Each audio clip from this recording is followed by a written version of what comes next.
Hello बच्चों, आइए देखिए प्रश्न कह रहा है कि निम्न में से कौन सी केंद्रीय प्रवृत्ति का माप नहीं है।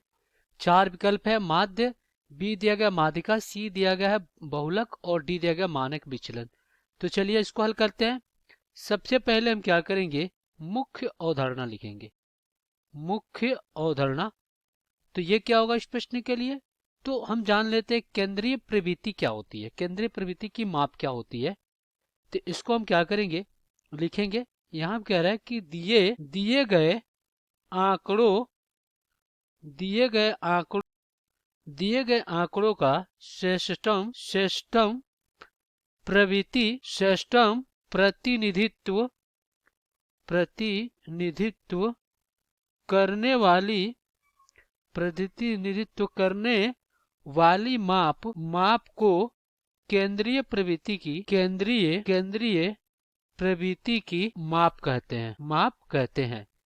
ये तीन प्रकार के होते हैं। पहला माध्य होता है।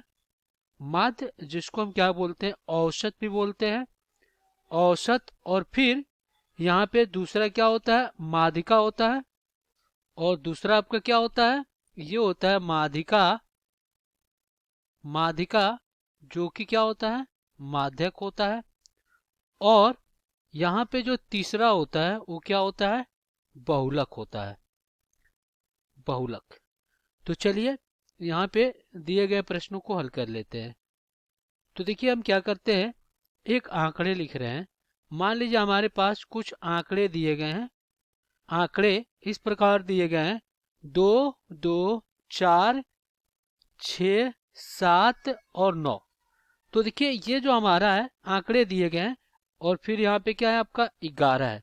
तो अगर आपसे यहाँ पे माध्यिका पूछे, माध्यिका ज्ञात कर रहा हो, तो हम क्या करते हैं, इसका प्रयोग करके हल करते हैं। और अगर इसका औसत पूछे तो हम क्या करते हैं, सभी का योग करके जितनी संख्या उससे भाग देंगे तो हमें माध्य माध्य पता चल जाएगा।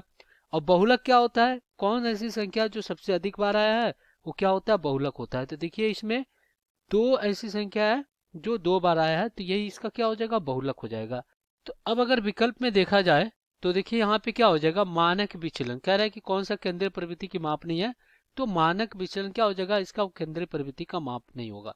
तो यही क्या हो जाएगा आपका उत्तर। आशा करते हैं बच्चों ये प्रश्न आपको समझ में आया होगा। धन्यवाद।